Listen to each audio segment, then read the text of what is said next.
अस्सलामुअलैकुम। उम्मीद करता हूँ आप सब लोग खैरियत से होंगे। आज के लेक्चर का आगाज़ करते हैं जो कि रिलेट कर रहा है प्रिंसिपल्स ऑफ इकोनॉमिक्स से PRC 3।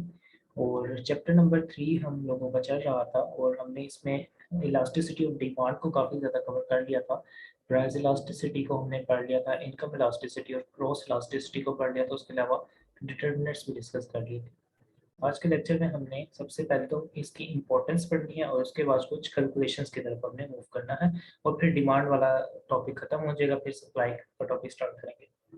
तो इसकी इम्पोर्टेंस की बात करें या एप्लीकेशन की बात करें इलास्टिसिटी ऑफ डिमांड की, तो इसमें ये फैक्टर्स होते हैं। सबसे पहले जो हेल्प करता है, इसकी जो इम्पोर्टेंस है यानी कि ये हमारी ज़िंदगी में कैसे हेल्प कर रहा है ये टॉपिक, ये कॉन्सेप्ट। तो सबसे पहले प्राइस डिटर्मिनेशन में, यानी कि किस चीज़ की प्राइस ज़्यादा रखनी है, किस चीज़ की प्राइस कम रखनी है, इसमें ये हेल्प कर रहा होता है। वो कैसे? अगर तो किसी चीज़ की डिमांड इन इलास्टिक है, यानी कि वो प्राइस चेंज करने से अफेक्ट नहीं हो रही, तो उसकी प्राइस हम जितनी ज़्यादा बढ़ाएं हमें उतना फ़ायदा होता रहेगा, क्योंकि उसकी डिमांड में फ़र्क नहीं पड़ा होगा। तो इस तरीके से हम प्राइस डिटर्मिनेशन में हेल्प कर सकते हैं कि उस चीज़ की इलास्टिसिटी के अकॉर्डिंगली उसकी प्राइस डिटरमाइन कर सकते हैं। फाइनेंस मिनिस्टर के लिए कैसे हेल्प करता है? टैक्सेशन के अंदर। तो टैक्सेशन के अंदर इस तरीके से हेल्प करता है कि जब किसी गुड की डिमांड ज़्यादा होती है, इन इलास्टिक होती है, यानी कि अगर कोई गुड उसकी डिमांड इन इलास्टिक है, प्राइस के ऊपर नीचे होने से उस पर ज़्यादा फर्क नहीं आ रहा, तो गवर्नमेंट क्या करेगी? उस चीज़ पर टैक्स लगा देगी ताकि गवर्नमेंट के साथ पास ज़्यादा से ज़्यादा रेवेन्यू जनरेट हो सके। लेकिन अगर गवर्नमेंट किसी इलास्टिक चीज़ पे, कोई ऐसी चीज़ जिसकी डिमांड इलास्टिक है, उसके ऊपर टैक्स लगा देगी, तो अल्टीमेटली उस चीज़ की डिमांड भी कम हो जाएगी और गवर्नमेंट को टैक्स भी हासिल नहीं हो पाएगा। तो इस तरीके से ये फाइनेंस मिनिस्टर की भी हेल्प कर रही है। और उसके अलावा मोनोपोलिस्ट को गाइडेंस प्रोवाइड कर रही होती है कि कैसे वो क्या चीज़ प्रोड्यूस करें, कैसे प्रोड्यूस करें और किस चीज़ की डिमांड वो ज़्यादा है, किस चीज़ की। फॉर एग्जांपल अगर किसी चीज़ की इनइलास्टिक डिमांड है, तो मोनोपोलिस्ट उसको ज़्यादा से ज़्यादा बनाएँगे ताकि वो अगर अपनी मर्ज़ी से प्राइस रखें तो उससे उनकी चीज़ की डिमांड पे फ़र्क ना पड़े। उसके बाद डिटर्मिनेशन ऑफ फेयर, जैसे कि किराया वगैरह होता है बसेस वगैरह का, तो अब ये यहाँ पे भी वो देख रहे होते हैं अगर तो लोगों के पास अल्टरनेट अवेलेबल हों, लोग अगर दूसरी बसेस की तरफ मूव कर जाएँ किराया बढ़ाने से, तो उन्हें जो है अपनी प्राइसेस कम करना पड़ती हैं, क्योंकि उनकी जो डिमांड होती है वो इलास्टिक होती है, प्राइस चेंज होने से डिमांड चेंज हो जाती है। लेकिन अगर अल्टरनेट अवेलेबल ना हो लोगों के पास बसेस का, फॉर एग्जांपल कोई एक ही बस चल रही है पूरे शहर में, तो फिर क्या होगा? उनकी डिमांड इनइलास्टिक हो जाएगी। उसके बाद balance of payment, balance of trade की बात करें, तो बैलेंस ऑफ ट्रेड में ये होता है कि अगर तो हम कोई भी चीज़ एक्सपोर्ट कर रहे हैं, तो एक्सपोर्ट करने की इंटरनेशनल डिमांड क्या है? जो चीज़ हम एक्सपोर्ट कर रहे हैं उसकी इंटरनेशनल डिमांड अगर तो इनइलास्टिक है, तो उससे हमें ज़्यादा से ज़्यादा फ़ायदा हासिल होगा। लेकिन अगर इलास्टिक डिमांड है तो उससे हमें कम फ़ायदा हासिल होगा। क्यों? क्योंकि उसकी डिमांड जो है वो कम हो जाएगी जैसे ही हम प्राइस बढ़ाएँगे और अल्टीमेटली हमारा इंटरनेशनल रेवेन्यू कम हो जाएगा।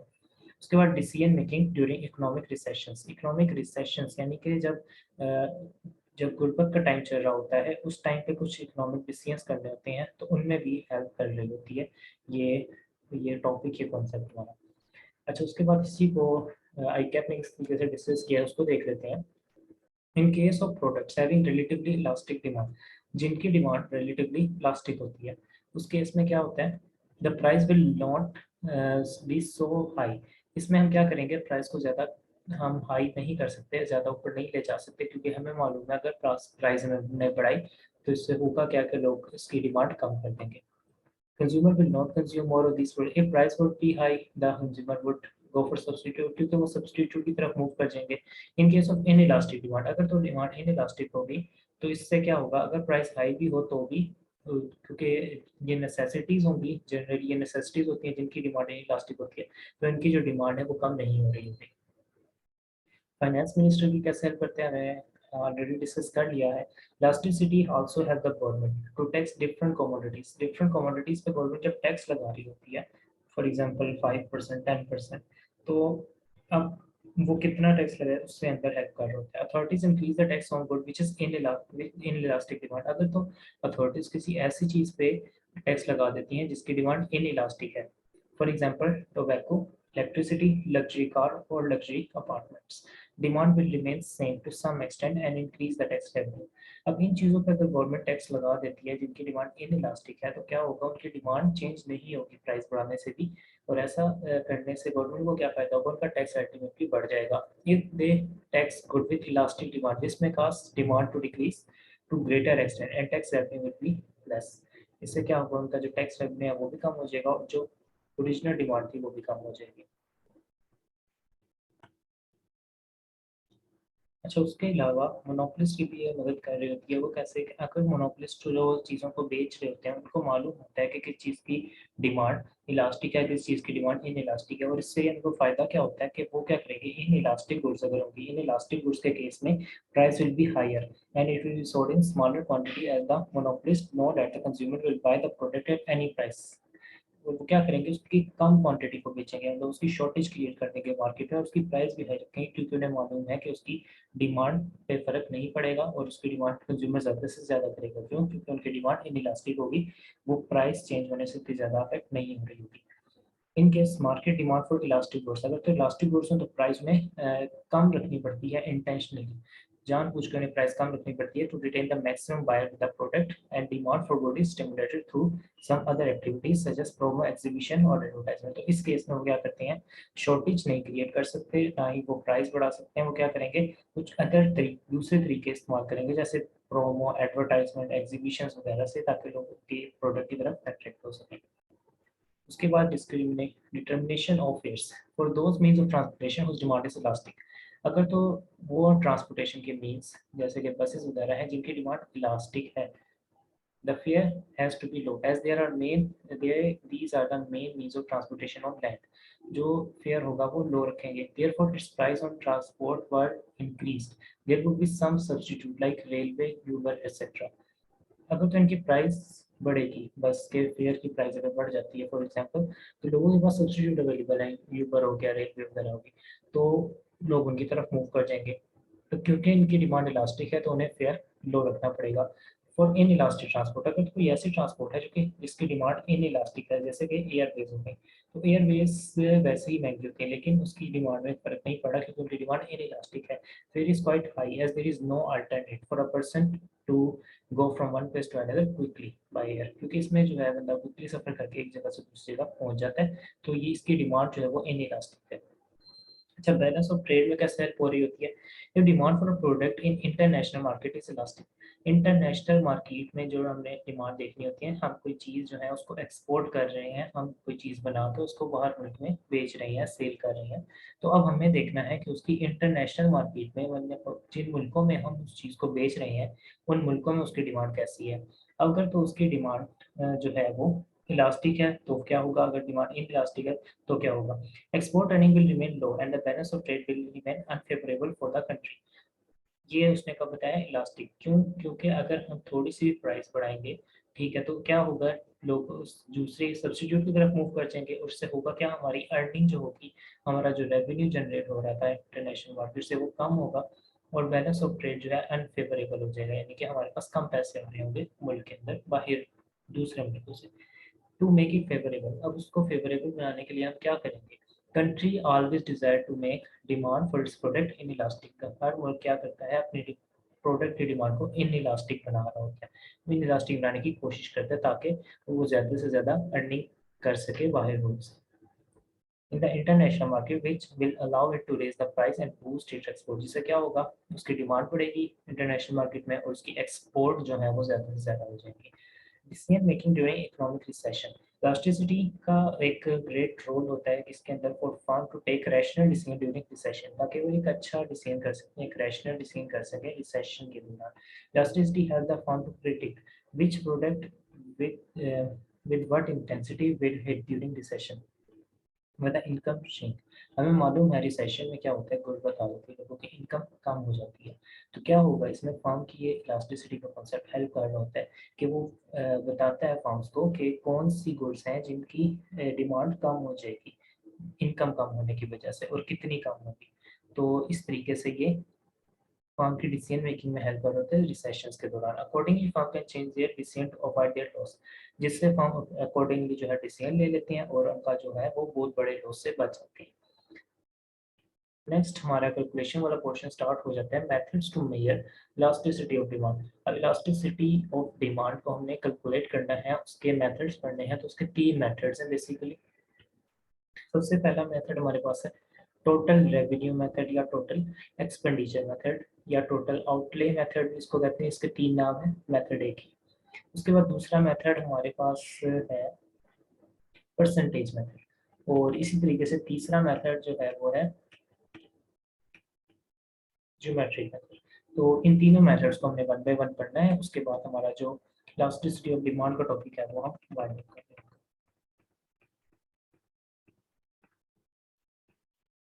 सबसे पहला मेथड जो हमारा है वो है टोटल एक्सपेंडिचर या टोटल रेवेन्यू मेथड है, इसको हम नाम दे तो कंसेप्चुअली में समझने में आसानी हो जाएगी थोड़ी सी। अब इस मेथड में हमने क्या करना है, एक थोड़ी सी एक एग्जांपल ले लेते हैं। अगर फॉर एग्जांपल हम चाह रहे हैं हम अपने बिजनेस की इनकम ज़्यादा से ज़्यादा बढ़ाएं, हम अपना रेवेन्यू बढ़ाएं, रेवेन्यू मीन्स सेल करके जो पैसे हमारे पास आने हैं हम वो बढ़ाना चाह रहे हैं, तो हम क्या करेंगे, हम ये सोचते हैं कि अगर हम प्राइस बढ़ा दें तो हमारा रेवेन्यू बढ़ जाएगा। लेकिन अब यहाँ पे एक मसला ये आ जाता है कि लॉ ऑफ डिमांड हमें बता रहा है कि अगर हम प्राइस बढ़ाएंगे तो उससे चीज़ की डिमांड कम हो जाएगी। अल्टीमेटली क्या होगा, हमारा रेवेन्यू नहीं बढ़ पाएगा, क्योंकि जब लोगों में डिमांड ही कम हो जाएगी तो रेवेन्यू कैसे बढ़ेगा। अब यहाँ पे इलास्टिसिटी का कॉन्सेप्ट आता है कि अगर तो उस चीज़ की डिमांड इन इलास्टिक है, यानी कि प्राइस बढ़ाने से उसकी डिमांड कम नहीं हो रही ज़्यादा, क्योंकि उसकी चीज़ की नेचर ऐसी है जैसे कि नेसेसिटीज होगी। तो अब क्या होगा, हम जितनी प्राइस बढ़ाएंगे उतना हमारा रेवेन्यू बढ़ता रहेगा। तो इस कॉन्सेप्ट के ऊपर ये जो मेथड है ये बेस कर रहा होता है, इसको हम स्टडी करते हैं। दिस मेथड सिंपली कंपेयर, ये कंपेयर कर रहा होता है टोटल रेवेन्यू को at one price level to the total revenue at another. एक प्राइस लेवल पे हम देखते हैं हमें कितना रेवेन्यू जनरेट हो रहा है, उसको कंपेयर करते हैं दूसरे प्राइस लेवल पे जितना रेवेन्यू जनरेट हो रहा है उसके साथ। फिर हम देखते हैं कि इसकी जो है वो डिमांड इलास्टिक है या इन इलास्टिक है, यूनिट इलास्टिक है।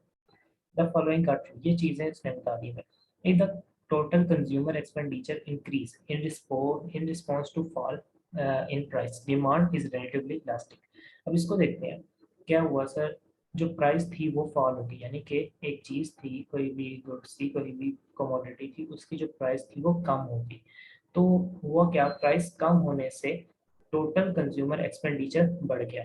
अब प्राइस कम हुई और उसके रिजल्ट में होगा क्या, प्राइस कम हुई तो उसकी डिमांड बढ़ जाएगी।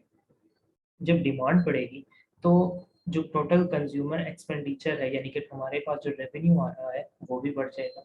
तो अब इस केस में होगा क्या कि जो हम कह देंगे कि जो डिमांड है वो इलास्टिक है।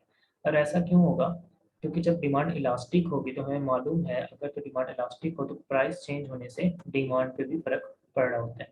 तो इलास्टिक डिमांड है तो हम प्राइस जैसे ही कम करेंगे लोगों के अंदर उसकी डिमांड बढ़ेगी और अल्टीमेटली हमारा जो रेवेन्यू है वो भी बढ़ जाएगा।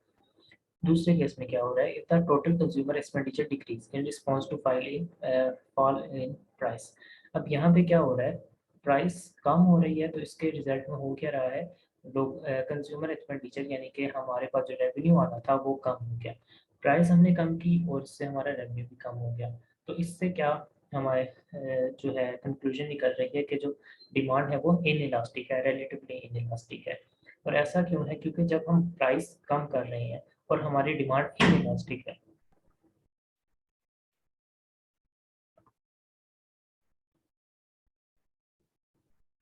तो इस केस में जब हमारी डिमांड भी इनइलास्टिक है और हमें प्राइस भी कम करते हैं तो होगा क्या, प्राइस कम होने से हमारा रेवेन्यू भी कम हो जाएगा, क्योंकि प्राइस कम हुई तो डिमांड पे तो कोई खास फर्क पड़ना नहीं है क्योंकि उसकी डिमांड इनइलास्टिक है। तो इससे अल्टीमेटली होगा क्या, हमारा जो रेवेन्यू हमें कस्टमर से मिलना था वो डिक्रीज हो जाएगा। if consumer expenditure remain constant or unchanged in response to a price fall, price हमने कम की और उससे जो हमारा एक्सपेंडिचर हमें यानी कि जो रेवेन्यू मिला था वो अनचेंज रहा, यानी कि कांस्टेंट रहा, उस पर कोई चेंज नहीं आया। तो इसको हम कह सकते हैं कि इसकी जो इलास्टिसिटी है वो यूनिट है, यूनिट इलास्टिक डिमांड है ये। Above discussion is based on total revenue test to infer the degree of elasticity of demand। इसमें हम जो total revenue test है उसके जरिए देखते हैं कि कोई चीज़ की elasticity उसकी कितनी है कितनी नहीं है। इसको एग्जांपल्स के जरिए डिस्कस करते हैं अभी। इन इलास्टिक डिमांड की एग्जांपल सबसे पहले आती है। इसमें उसने बताया हुआ है सबसे पहले प्राइस थी 200, उसके बाद जो है प्राइस हो गई 400, और उसके बाद जो कुकिंग ऑयल की बात कर रहे हैं कि कुकिंग ऑयल जब 200 प्राइस थी तो कुकिंग ऑयल कितने लीटर बिक रहा था, 30 लीटर बिक रहा था। और जब 400 प्राइस हो गई तो कुकिंग ऑयल कितना बिक रहा है, 25 रुपये, 25 लीटर बिक रहा है। तो अब हमें टोटल रेवेन्यू कैसे कैलकुलेट करते हैं, ये है पर केजी यानी कि पर यूनिट प्राइस है, और यहाँ पे लीटर्स यानी कि यूनिट्स लिखना है। तो एक यूनिट की प्राइस 200 रुपये, 30 यूनिट बिक रहे हैं, तो हमें अगर टोटल रेवेन्यू यानी कि टोटल जितने पैसे हैं वो निकालने हैं, तो हम 20 को 30 से मल्टीप्लाई करेंगे तो हमारे पास आंसर आ जाएगा जो कि है 6000। तो अब इसको हम 1 मिनट के लिए इग्नोर करें, हमने सिर्फ देखना है प्राइस और एक्सपेंडिचर का रिलेशनशिप। तो क्या होगा, 200 रुपये प्राइस पे कितना एक्सपेंडिचर यानी कि कितने हमें पैसे मिल रहे हैं, वो है 6000 रुपीज़। ठीक है, अब उसके बाद हुआ क्या, प्राइस बढ़ गई 200 से 400 पर जब प्राइस मूव करी तो इससे कुकिंग गाइड की जो सेल हो रही थी हमारी कितने हो गई 25, यानी कि प्राइस बढ़ने से डिमांड कम हो गई। तो अब क्या हुआ, टोटल एक्सपेंडिचर क्या आ जाएगा, 400 मल्टीप्लाई बाई 25 और 10,000 आ गया हमारे आंसर। तो इस केस में this data is showing that price of cooking oil increases, price increase हो रही है, डबल हो गया, प्राइस 200 से 400 पर मूव कर रही है। Consumer are buying less the quantity but not as much, लेकिन अब कंज्यूमर जो है वो कम खरीद रहे हैं, प्राइस डबल हुई है लेकिन कंज्यूमर उसको कम खरीदते हैं, बट उसकी इतनी ज़्यादा कमी नहीं हुई। जैसे कि ये अगर डबल हुई है तो अगर हम सोचें तो ये भी हाफ होनी चाहिए थी, बट ये हाफ नहीं हुई, इसमें सिर्फ 5 का फर्क पड़ा है।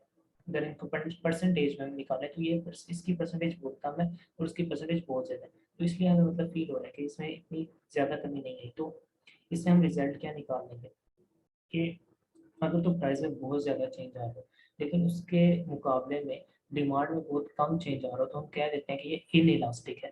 तो हमें मालूम है कि हम पढ़ भी इस वक्त इन इलास्टिक ही नहीं है, रिलेटिवली इलास्टिक डिमांड को डिस्कस कर रहे हैं। As the price increase as a result total expenditure increases, तो इससे हो क्या रहा है कि टोटल एक्सपेंडिचर जो है वो बढ़ रहा है। क्यों, क्योंकि प्राइस बढ़ने से डिमांड कम हो रही है लेकिन इतनी ज़्यादा कम नहीं हो रही। हमने प्राइस डबल कर दी लेकिन डिमांड वो थोड़ी सी कम है, इसलिए हमारा एक्सपेंडिचर टोटल जो रेवेन्यू था वो बढ़ गया।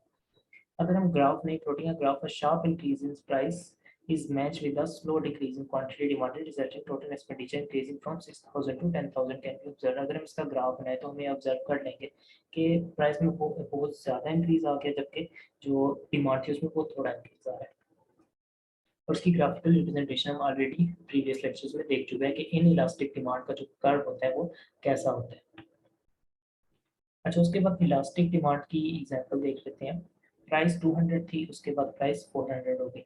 जब प्राइस 200 थी तो कुकिंग ऑयल की डिमांड थी 30 लीटर। जब प्राइस 400 हुई तो डिमांड कम होकर 10 लीटर में पहुंच गई।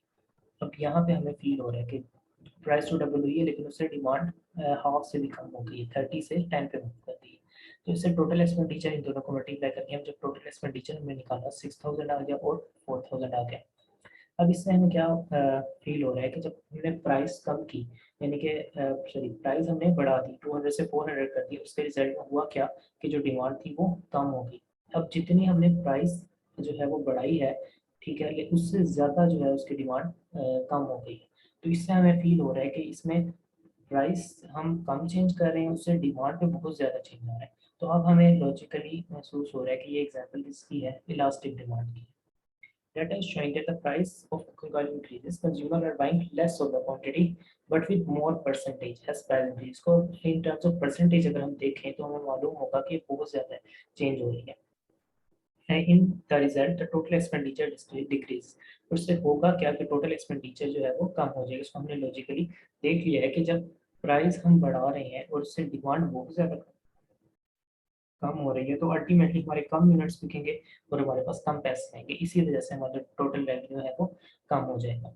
अगर हम इसका ग्राफ बनाएं तो हमें ये जो है हम देख सकते हैं ये एक इलास्टिक डिमांड कर्व बनेगा जिसको हमने प्रीवियस लेक्चर में बहुत डिटेल से स्टडी कर लिया। उसके बाद यूनिट इलास्टिक डिमांड की भी एक एग्जांपल देख लेते हैं। यहाँ पे हम देख सकते हैं कि प्राइस 200 से 400 पे मूव हो गई, डबल हो गई। जो डिमांड थी वो एग्जैक्टली हाफ हो गई, 30 से 15 पे मूव हो गई। तो अब इसमें यहाँ पे चीज़ डबल हो गई, यहाँ पे चीज़ हाफ हो गई, तो अल्टीमेटली हुआ क्या, टोटल एक्सपेंडिचर सेम रहा। तो इस अगर तो टोटल एक्सपेंडिचर सेम रहे तो इसको हम कह देते हैं कि ये यूनिट इलास्टिक डिमांड है। This data is showing that as the price of cooking oil increases, consumers are buying less of the quantity as much as price increases। वो बिल्कुल इक्वल प्रोपोर्शन में दोनों चाहिए, जितनी प्राइस बढ़ी उतनी ही जो उन्होंने डिमांड थी वो कम कर दी। तो ये जो यूनिट इलास्टिक डिमांड का कर्व होता है ये भी हम लोग बना चुके हैं। इनका in result the total expenditure remain unchange. इस केस में होगा क्या, जो टोटल एक्सपेंडिचर होगा वो अनचेंज रहेगा, वो चेंज नहीं होगा। अगर वो प्लॉट हम इसका प्लॉटिंग का graph increase in price is match with decrease in quantity demanded with same proportion, तो इसमें हमें क्या मिलेगा, एक इस तरीके से लाइन मिल रही होगी जो कि एक 20 के अंदर बिल्कुल सेंटर के अंदर फॉल कर रही होगी। इस तरीके से डिमांड की लाइन हमेशा इसका जो स्लोप होता है वो नीचे होता है, तो इस तरीके से हमें एक लाइन नजर आनी होगी। ओके, उसके बाद अब यहाँ पे हमने देख लिया जो हमने 3 लाइनें पढ़ी थी ये। अगर तो कंज्यूमर एक्सपेंडिचर इंक्रीज हो रहा है प्राइस कम होने से, तो क्या कहते हैं हम कि डिमांड इलास्टिक है। अब उसने इसकी एग्जांपल भी हमें बता दी है कि प्राइस बढ़ने से, प्राइस बढ़ रही है उससे टोटल एक्सपेंडिचर कम हो रहा है, यानी कि इनवर्स रिलेशनशिप है दोनों के दरमियान। प्राइस बढ़ रही है, टोटल एक्सपेंडिचर कम हो रहा है, तो ये कौन सी डिमांड है? ये इलास्टिक डिमांड है। अब दूसरी जो प्रॉपर्टी उसने बताई थी कि अगर if total consumer expenditure decrease in response to price fall, price कम होने से एक्सपेंडिचर यानी कि रेवेन्यू भी कम हो रहा है, यानी कि डायरेक्ट रिलेशन, एक चीज़ कम हो रही है तो दूसरी भी कम हो रही है। तो इस केस में उसने कहा था इन इलास्टिक डिमांड। तो यहाँ पे हमने देख लिया प्राइस जब बढ़ रही है तो उसके साथ साथ क्या हो रहा है, उसकी जो रेवेन्यू है वो भी बढ़ रहा है, तो इट मीन्स इनमें डायरेक्ट रिलेशन है, तो ये इन इलास्टिक डिमांड है। और अगर तो हमने प्राइस कम की या प्राइस बढ़ाई, उससे रेवेन्यू पे कोई फर्क नहीं पड़ा, वो कांस्टेंट रहा, तो इसका मतलब क्या है कि यूनिट इलास्टिक है। तो हम इसको इस तरीके से भी हमने प्रूव कर दिया। तो अब अगर क्या हो गया, अगर उसने हमें प्राइस और क्वांटिटी डिमांडेड दी हो, तो हम उससे टोटल एक्सपेंडिचर निकाल के बहुत इजीली बता सकते हैं कि उसकी डिमांड अब या फिर अगर हो सकता है वो हमें पेपर है प्राइस और एक्सपेंडिचर देते, प्राइस और टोटल एक्सपेंडिचर देते किसी भी 2 पॉइंट्स में, जैसे कि उसने दिया है 200 और 400 दिया है, और वो हमें एक्सपेंडिचर बता दे 6,000 और 10,000, तो हम देखेंगे कि इनमें डायरेक्ट रिलेशन है या इनवर्स रिलेशन है। अगर तो एक डायरेक्ट रिलेशन हुआ, जैसे कि इसके अंदर हम देखें 200 और 400, यानी कि जैसे जैसे प्राइस बढ़ी वैसे वैसे जो रेवेन्यू था वो भी बढ़ा है, तो इसका मतलब क्या है, ये इन इलास्टिक है। Direct relation means in elastic, inverse relation means elastic, और अगर तो टोटल एक्सपेंडिचर चेंज ही ना हो रहा तो इट मीन्स ये यूनिट इलास्टिक डिमांड है। तो इस तरीके से हम इस मेथड को सोल्व कर रहे होते हैं। नेक्स्ट हमारे पास जो मेथड है वो है परसेंटेज मेथड। इस मेथड को हम शुरू से ही पढ़ते आ रहे हैं, जब हमने डेफिनेशन पढ़ी थी इलास्टिसिटी की तभी हमने डिस्कस कर लिया था कि इलास्टिसिटी क्या होती है, percentage change in demand due to percentage change in price, या फिर इनकम भी हो सकती है प्राइस की जगह, या फिर जो दूसरी रिलेटेड गुड्स थी वो भी हो सकती है। तो अभी फिलहाल हमने प्राइस की एग्जांपल ली है, तो प्राइस इलास्टिसिटी ऑफ डिमांड क्या होती है, जो परसेंटेज चेंज है डिमांड में किसकी वजह से, परसेंटेज चेंज इन प्राइस की वजह से, उसको हम कहते हैं ये परसेंटेज मेथड के जरिए हम इलास्टिसिटी निकाल रहे हैं। इस मेथड में हम क्या है, हम ज़्यादा प्रिसाइजली निकाल सकते हैं, क्योंकि इसमें हमें एक न्यूमेरिकल फिगर मिल रही है। उसमें हमने सिर्फ कंपैरिजन करके बताया था, एक डायरेक्ट और इनवर्स रिलेशनशिप को हमने जो है ऑब्जर्व किया था, और हमने बता दिया था कि इलास्टिक है या इनइलास्टिक है। यहाँ पे हमें एक न्यूमेरिकल फिगर मिल रही है। इसकी पॉसिबल आउटकम्स देख लेते हैं।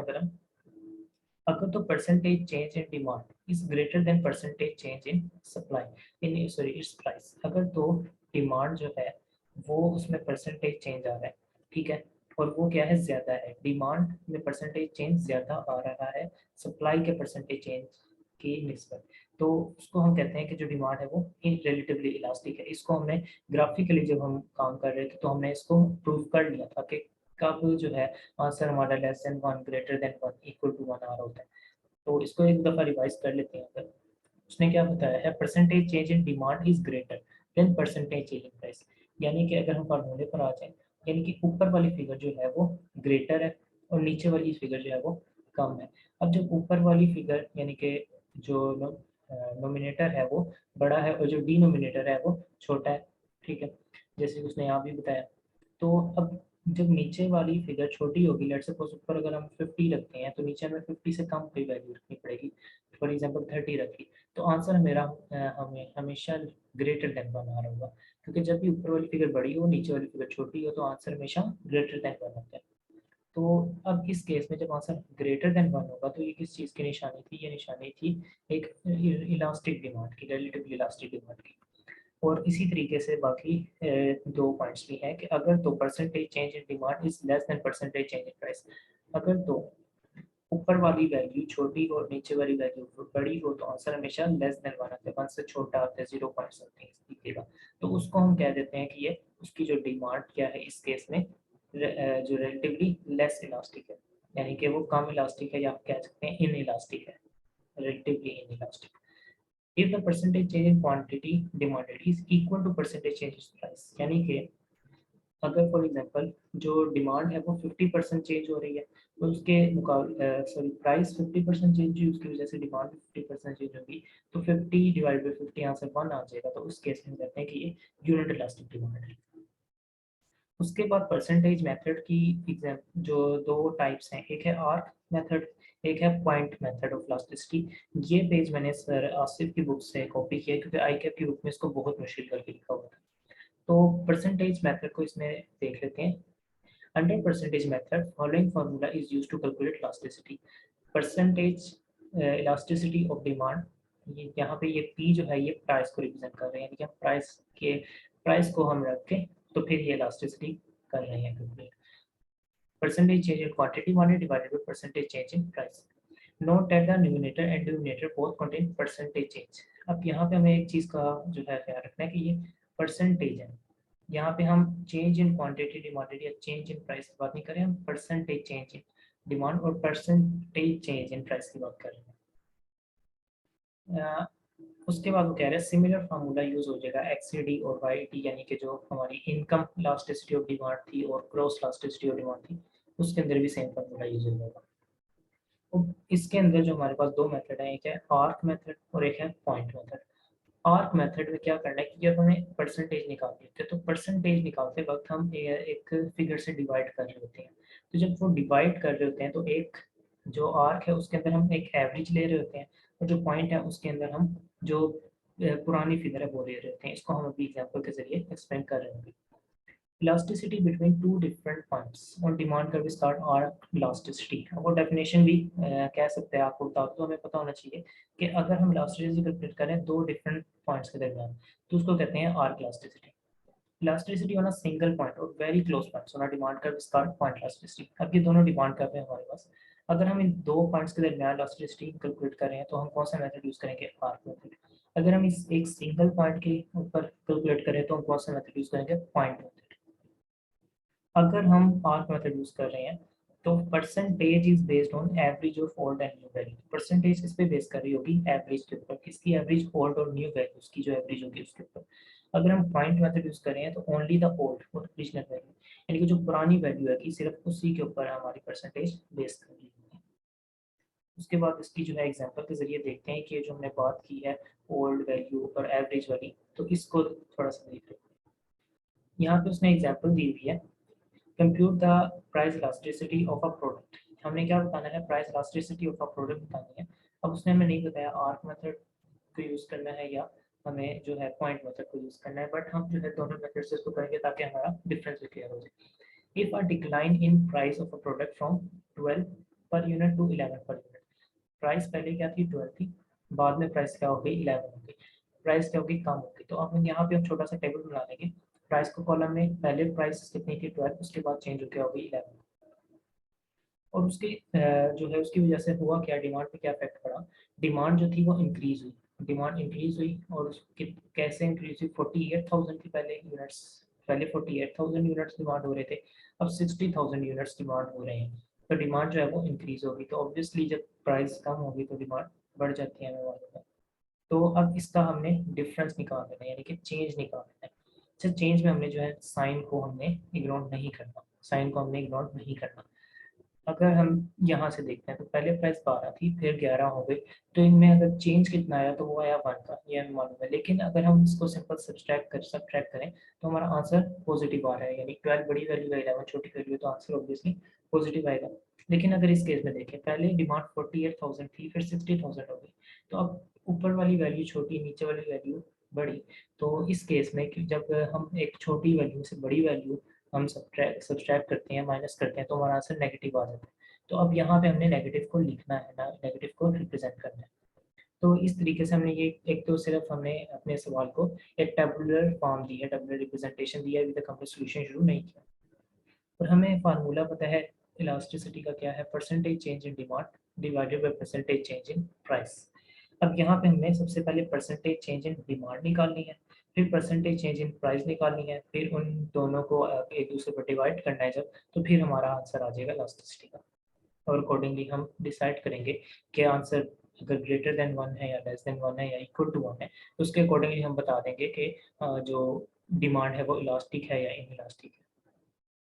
तो अगर हम सबसे पहले आर्क मेथड यूज कर रहे हैं, आर्क मेथड में हम क्या करते थे, हम न्यू और ओल्ड वैल्यू की एवरेज ले रहे होते थे। तो अब हमें थोड़ा सा आइडिया हो गया न्यू और ओल्ड वैल्यू का क्या होती है। जैसे कि पहले प्राइस 12 थी, फिर 11 हो गई, तो ये जो 12 है ये पुरानी वैल्यू है, यानी कि प्राइस चेंज होने से पहले की वैल्यू, और ये जो 11 है ये प्राइस चेंज होने के बाद की वैल्यू, तो इसको ये एक न्यू वैल्यू है। तो आर्क मेथड में हम इन दोनों की एवरेज ले रहे होते हैं, इसी तरीके से डिमांड के अंदर भी ये पुरानी वैल्यू है और ये न्यू वैल्यू है। तो कैलकुलेट करते हैं, परसेंटेज चेंज इन डिमांड हम सबसे पहले निकालेंगे। क्यों? क्योंकि हमारे फार्मूले में ऊपर डिमांड है, तो इसलिए हम भी पहले परसेंटेज चेंज इन डिमांड निकाल रहे होंगे। तो इसमें क्या करेंगे, सबसे पहले हम देखेंगे कि हमारा चेंज कितना आ रहा है। जब भी हम परसेंटेज चेंज निकालेंगे तो हम देखेंगे हमारा एक्चुअल में चेंज कितना आ रहा है। तो एक्चुअल चेंज हमारा आ रहा है, हमें मालूम है -12,000। तो -12,000 हमने लिख लिया यहाँ पर, ठीक है। और उसको हमने डिवाइड करना है, हमें मालूम है एवरेज निकालते वक्त हम डिवाइड करते हैं फिगर से। अब वो जो फिगर डिवाइड कर लेंगे ना, वो हम क्या करेंगे, उसको हम एक एवरेज लेंगे, क्योंकि हम आर्क मेथड यूज करें। हम एवरेज लेंगे किसकी, जो हमारी पुरानी वैल्यू थी 48,000, जो न्यू वैल्यू है 60,000, उन दोनों को ऐड कर दिया हमने। 48,000 प्लस 60,000 इन दोनों को ऐड किया और इसको डिवाइड कर दिया हमने 2 से। ऐसा क्यों? क्योंकि हम एवरेज जब भी निकालते हैं तो हम क्या करते हैं, जो वैल्यूज हैं उनको ऐड कर देते हैं और नंबर ऑफ वैल्यू से डिवाइड कर देते हैं। वैल्यूज को ऐड करते हैं और नंबर ऑफ वैल्यू से डिवाइड कर देते हैं। यहाँ पे हमारे पास कितने नंबर ऑफ वैल्यूज हैं, 48 और 60,000, दो वैल्यूज हैं हमारे पास, ठीक है। तो इन दोनों को ऐड किया और नंबर ऑफ वैल्यूज यानी कि 2 से डिवाइड किया जब हमने, तो हमारे पास आंसर आ गया 54,000। तो अब ये जो 54,000 है, इससे हमने डिवाइड करके जब इसको डिनोमिनेटर में रख लिया और फिर जब 100 से हमने मल्टीप्लाई किया, 100 से हम क्यों मल्टीप्लाई कर रहे हैं, इस परसेंटेज के साइन के लिए, ठीक है। तो 100 से मल्टीप्लाई किया तो हमारे पास आंसर आ गया -22.22%। तो ये क्या है, हमारे पास परसेंटेज चेंज इन डिमांड आ गई यूजिंग आर्क मेथड। और उसके बाद हम परसेंटेज चेंज इन प्राइस करेंगे बिल्कुल इसी तरीके से। यहाँ पे हमारे चेंज था वो क्या था, 1।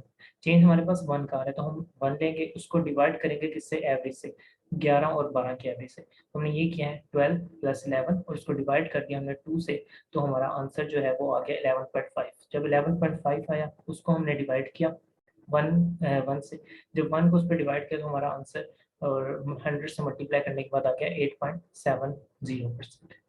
तो इस तरीके से हमारे पास दोनों आंसर आ गए, परसेंटेज चेंज इन डिमांड भी आ गया, परसेंटेज चेंज इन प्राइस भी आ गया। तो अब हमने जब डिवाइड किया डिमांड की परसेंटेज चेंज को प्राइस की परसेंटेज चेंज से, तो हमारे पास आंसर आ गया -2.55। अच्छा, ये जो -2.55 है, इसमें हमें मालूम है कि जो आंसर हमारा है वो 1 से जो है एक्सीड कर रहा है, ठीक है। अच्छा, इस नेगेटिव साइन को हमने अलग से इंटरप्रेट करना है और जो हमारे पास नंबर आएगा उसको हमने अलग से इंटरप्रेट करना है। इसकी डिस्कशन अभी आगे जाके हमारे पास है, तो इसलिए इसको फिलहाल स्किप करते हैं। अभी हमने पॉइंट मेथड को डिस्कस कर लेते हैं। पॉइंट मेथड में हमने क्या करना है, हमने ये जो एवरेज ली थी, हमने ये जो न्यू और ओल्ड वैल्यू की एवरेज ली थी, ये नहीं लेंगे, हम सिर्फ ओल्ड वैल्यू को यूज करेंगे। क्या मतलब, यानी कि हम इनमें डिमांड को अगर देखें तो चेंज जो है उसको डिवाइड कर देंगे डायरेक्टली ओल्ड वैल्यू पर, जो कि 48,000 थी। तो इसी तरीके से हमने किया, परसेंटेज चेंज डिमांड निकालते वक्त जो हमारे पास चेंज आया है -12,000 का, उसको हमने डिवाइड कर दिया 48,000 से, जो कि हमारे पास ओल्ड वैल्यू थी, और उसको 100 से मल्टीप्लाई किया तो हमारे पास स्ट्रेट अवे आंसर आ गया -25%। और इसी तरीके से परसेंटेज चेंज इन प्राइस निकालते वक्त जो चेंज आया उसको पुरानी वैल्यू जो कि थी 12 पे डिवाइड किया, 100 से मल्टीप्लाई किया तो हमारे पास आ गया 8.33%। तो ये दो हमारे पास आंसर आ गए। उसके बाद सिंपल फार्मूला में पुट करेंगे इनको जब हम, तो परसेंटेज चेंज इन डिमांड कितनी है, -25%, जबकि परसेंटेज चेंज इन प्राइस कितनी है, +8.33%। तो हमारे पास आंसर आ गया -3.00%। तो इस तरीके से हमने इलास्टिसिटी निकाल ली। हमें ये ऑब्जर्व हो रहा है कि जो, अगर हम आर्क मेथड यूज करते हैं तो हमारा आंसर डिफरेंट आ रहा है, अगर हम पॉइंट मेथड यूज करते हैं तो हमारा आंसर डिफरेंट आ रहा है। एग्जाम्स में वो हमें ये कैलकुलेशन दे सकता है, हमें इस तरीके की, वो इस तरीके से का वो सवाल दे देगा। तो सबसे पहले हमने उसको टेबुलर फॉर्म में कन्वर्ट करना है ताकि हमें गलती का चांसेस कम हो जाए हमारे पास, और फिर step by step percentage change in demand निकालेंगे, फिर परसेंटेज चेंज इन प्राइस, और उसके बाद हम कैलकुलेट कर लेंगे। उसके बाद इसको इंटरप्रिटेशन कैसे करनी है ये हम नेक्स्ट स्लाइड पे देख लेंगे। अच्छा, इंटरप्रिटेशन नंबर की अलग करेंगे, और जो साइन होगा उसका, जिस तरीके से हमारा आंसर, दोनों हमारे आंसर नेगेटिव में आए हैं, ठीक है। आर का आंसर भी नेगेटिव आया है और पॉइंट का आंसर भी नेगेटिव आया है। तो पहले साइन की डिस्कशन कर लेते हैं। अगर तो साइन नेगेटिव है इसका मतलब होता है कि ये एक नॉर्मल गुड है, और अगर तो साइन पॉजिटिव है इसका मतलब है कि ये गिवन गुड है। अब नॉर्मल गुड क्या होती है और गिवन गुड क्या होती है इसकी डिस्कशन हम बहुत डिटेल से कर चुके हैं, तो इसकी डिटेल में अब हम नहीं जाएंगे। थोड़ा सा अगर हम देखें तो वो गुड जिनकी प्राइस बढ़ने से उनकी डिमांड कम हो रही हो तो उनको हम नॉर्मल गुड कहते हैं, और वो गुड जिनकी प्राइस बढ़ने से उनकी डिमांड भी बढ़ रही हो उनको हम गिवन गुड्स कहते हैं। तो इस तरीके से जो है ये चल रहा होता है। अगर तो आंसर नेगेटिव हो रहा है तो इसका मतलब ये नॉर्मल गुड है, अगर आंसर हमारा पॉजिटिव आ जाए तो इसका मतलब ये एक गिवन गुड है। अब हमारे पास आंसर पॉजिटिव नहीं आ रहा, नेगेटिव आ रहा है, इसका मतलब क्या है कि जो हमारे पास गुड गिवन थी ये एक नॉर्मल गुड थी, यानी कि इसकी जो हमें नजर भी आ रहा है टेबल के अंदर कि जब प्राइस इसकी कम हो रही है तो इसकी डिमांड बढ़ रही है, यानी कि इनवर्स रिलेशनशिप है, यानी कि ये जो है लॉ ऑफ डिमांड के ऊपर पूरा कर रहा है, तो इट मीन्स ये एक नॉर्मल गुड है। अच्छा, अब इंटरप्रिटेशन ऑफ नंबर जो कि हम पहले भी देख चुके हैं जब हम इसके ग्राफ्स देख रहे थे कि अगर तो नंबर जीरो है तो इसका मतलब क्या होता है डिमांड जो परफेक्टली इलास्टिक है। जीरो से वन के दरमियान डिमांड इन इलास्टिक होती है या रिलेटिवली इलास्टिक। अगर तो आंसर वन आ जाए तो यूनिट इलास्टिक, अगर एक से वन से ज़्यादा वो आ जाए आंसर तो इलास्टिक होती है, और अगर इन्फिनिटी आंसर आ जाए यानी कि हम कैलकुलेटर में वैल्यू पुट करें उसका जो है कैलकुलेटर एरर देते वो अगर आंसर आ जाए तो उसका मतलब वो परफेक्टली इलास्टिक है। और क्या ग्राफ कैसे बनते हैं वो हम ऑलरेडी देख चुके हैं। तो अब इस एग्जांपल में अगर हम देखें हमारे दोनों आंसर वन से एक्सीड कर रहे हैं 2.55 और 3, तो साइन को हमने अलग से इंटरप्रेट कर लिया, वो इसको हम अलग से बता देंगे उसको कि ये जो है नॉर्मल गुड है या गिवन गुड है। तो और जो नंबर है वो क्योंकि वन से एक्सीड कर रहे हैं तो अकॉर्डिंगली जैसे कि उसने बताया कि नंबर मोर देन वन है तो इसका मतलब क्या है, इसका मतलब ये है कि इन दोनों की डिमांड जो है वो इलास्टिक है। तो इस तरीके से जो है ये परसेंटेज मेथड यूज हो रहा होता है, और सबसे ज़्यादा जो है क्वेश्चन आने के चांसेस भी इसी मेथड से होते हैं क्योंकि ये एक ज़्यादा यूज होने वाला मेथड होता है। उसके बाद एक ज्योमेट्रिक मेथड है। ज्योमेट्रिक मेथड बहुत सिंपल सा मेथड है। This method enable us to measure elasticity of demand at any point on the demand curve. किसी भी पॉइंट के ऊपर, ये पॉइंट है बेसिकली, तो किसी भी पॉइंट के ऊपर अगर डिमांड कर्व के अंदर हमने निकालनी है इलास्टिसिटी डिमांड की तो हम क्या करेंगे, ज्योमेट्रिक मेथड को यूज कर लेते हैं। इस मेथड में हमें क्या करना है, एक हाइपोथेटिकल डिमांड कर्व बनाएंगे। हम मतलब हमने एक अज्यूम कर लिया डिमांड कर्व इस तरीके का, ये डिमांड कर्व आ गया हमारे पास। अब ये इस डिमांड करते हैं, हमने अज्यूम करते हैं कि ये जो हॉरिजॉन्टल लाइन है ये यहाँ पर जो टच कर रहा है ये इस पॉइंट को हम कहते हैं, अगर हम यहाँ से लाइन ड्रा करें तो ये एक स्ट्रेट वर्टिकल लाइन होती है, और ये जो लाइन है कि ये किसकी लाइन होती है हमें मालूम है, ये एक in elastic perfectly in elastic demand curve होता है। तो हम कह देते हैं कि इस पॉइंट पे यानी कि जो एन से जिस पॉइंट को रिप्रेजेंट किया हुआ है इस पॉइंट पर ये परफेक्टली इनइलास्टिक है, और ये जो पॉइंट है एम वाला इस पॉइंट पर हम कह देते हैं कि यहाँ से अगर हम लाइन ड्रा करें तो ये एक हॉरिजॉन्टल लाइन जा रही है, और हॉरिजॉन्टल लाइन हमें मालूम है ये एक परफेक्टली इलास्टिक डिमांड को शो कर रहा होता है। क्या मतलब, यानी कि अगर हम थोड़ी सी भी प्राइस चेंज करें तो उससे बहुत ज़्यादा अमाउंट में, मतलब 1 रुपये का चेंज से लाखों की जो है अमाउंट में जो है वो चेंज आएगा डिमांड में, तो इसको हम कह देते हैं कि ये परफेक्टली इलास्टिक है। तो अब यहाँ पे ये पॉइंट परफेक्टली इलास्टिक, ये पॉइंट परफेक्टली इन इलास्टिक, तो इससे हमें क्या होगा कि यहाँ पे इलास्टिसिटी जो है परफेक्ट है। जैसे जैसे हम नीचे मूव करेंगे इलास्टिसिटी कम होगी यानी कि वो इन इलास्टिक की तरफ मूव करेगी। तो अगर मेरे से आप पूछते हैं कि इस पॉइंट के ऊपर इलास्टिसिटी का क्या स्टेटस होगा, तो क्योंकि मुझे मालूम है कि इस पॉइंट पे परफेक्टली इलास्टिक है और इस पॉइंट पे जो है ये यूनिट इलास्टिक है इसलिए क्योंकि यहाँ पे हमें मालूम है, देखें प्राइस और क्वांटिटी जो है इनका डिस्टेंस सेम है, क्या मतलब कि ये दोनों जो है वो सेम परसेंटेज में है। तो अब क्या होगा, इस पॉइंट पे यूनिट इलास्टिक है, इस पॉइंट पे परफेक्टली इलास्टिक, इस पॉइंट पे परफेक्टली इलास्टिक। तो अब अगर इस पॉइंट पे मेरे से पूछते हैं तो मैं यही कहूंगा कि ये इसकी जो डिमांड है वो इलास्टिक है या रिलेटिवली इलास्टिक है। या और इस पॉइंट पे अगर पूछते हैं मेरे से तो मैं यही कहूंगा कि इसकी डिमांड जो है वो रिलेटिवली इन इलास्टिक है। तो इस तरीके से जो है, अब अगर यहाँ पे पूछ ले मेरे से तो यहाँ मैं ये फिर स्टिल यही कहूँगा कि ये रिलेटिवली इनइलास्टिक है, क्योंकि हमने हमारे पास 5 ही बेंचमार्क है, या तो परफेक्टली इनइलास्टिक होगी या फिर वो रिलेटिवली इनइलास्टिक होगी या फिर यूनिट इलास्टिक या फिर रिलेटिवली इलास्टिक या फिर परफेक्टली इलास्टिक होगी। तो वो उन्हीं पांचों में से मैंने एक बताना होगा। तो यहाँ पे इनमें से इस ये जो स्पेस है इनमें से अगर कोई कहीं पे भी मेरे पास पॉइंट आ जाए तो मैं ये बताऊंगा कि ये रिलेटिवली इलास्टिक है। यहाँ इनमें से कहीं पे वो पॉइंट मुझे बता दे तो मैं ये बताऊंगा कि ये रिलेटिवली इन इलास्टिक है। अगर तो इस पॉइंट पर आ जाए तो ये परफेक्टली इन इलास्टिक, इस पॉइंट पे परफेक्टली इलास्टिक हो जाएगा और यहाँ पे यूनिट इलास्टिक। इस डायग्राम में we have purposely derived a demand curve. हमने एक डिमांड कर्व बनाया है, हमने 3 पॉइंट्स लिए हैं ए बी सी। हमें मालूम है यहाँ पे जो वैल्यू थी ग्रेटर देन 1 थी। ये ग्रेटर देन 1 क्योंकि इसको भी हमने बहुत डिटेल से पढ़ लिया कि ये answer greater than 1 less than 1 क्या होता है। हमें एक फार्मूला, उसने हमें फार्मूला भी दे दिया। अगर तो हम लाइक सेंटीमीटर वगैरह में हम इसको कवर करना चाह रहे हो तो हम कैसे कर सकते हैं। वैसे तो हमने आइडिया लगा लिया है कि कौन से पॉइंट पे इलास्टिसिटी ज़्यादा है, कौन से पॉइंट पे इन इलास्टिसिटी ज़्यादा है। हमने वैसे आइडिया लगा लिया, लेकिन उसने फार्मूला दिया है लोअर पार्ट ऑफ डिमांड कर divided by upper part of demand कर। फॉर एग्जाम्पल अगर ये पॉइंट है तो इसका जो लोअर पार्ट है मीन्स ये सारा एरिया, इस ये ऊपर रखेंगे हम, और ये ऊपर वाला एरिया है इसको हम जो है अपर पार्ट, इसको हम डिवाइड करेंगे और इसको डिनोमिनेटर में रखेंगे। तो हमारे पास एक आंसर आएगा एन का, इनके इलास्टिसिटी का। तो फिर हम देख लेंगे वो लेस देन 1 है ग्रेटर देन 1 है, तो इस तरीके से भी हम कैलकुलेट कर सकते हैं। बट इसकी कैलकुलेशन नहीं आती क्योंकि वो सेंटीमीटर वगैरह में हमें नहीं दे रहा होता डाटा। तो ये वैसे ही देख के हमें आइडिया हो जाता है, बट फार्मूला हमारे माइंड में होना चाहिए कि इसका फार्मूला क्या है, लोअर पार्ट डिवाइडेड बाई अपर। तो यहाँ तक हमारा जो मेथड है वो कंप्लीट हो गया है। तीनों मेथड हमने पढ़ लिए। सबसे पहले हमने पढ़ा रेवेन्यू, टोटल रेवेन्यू मेथड या टोटल एक्सपेंडिचर मेथड, उसके बाद परसेंटेज मेथड, उसके बाद ज्योमेट्रिक मेथड हमने पढ़ लिया। तो और सबसे ज़्यादा जो एग्जांपल्स या जो क्वेश्चन आने हैं वो रेवेन्यू से भी आ सकता है, और जो हमारे पास परसेंटेज मेथड है इससे भी आ सकता है।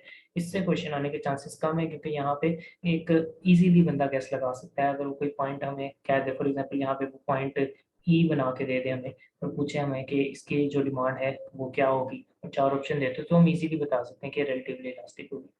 तो इसलिए जो है ज़्यादातर कैलकुलेशन, क्योंकि उन 2 पॉइंट्स में, इसलिए प्रैक्टिस में 2 पॉइंट्स की हमें ज़्यादा चाहिए होगी।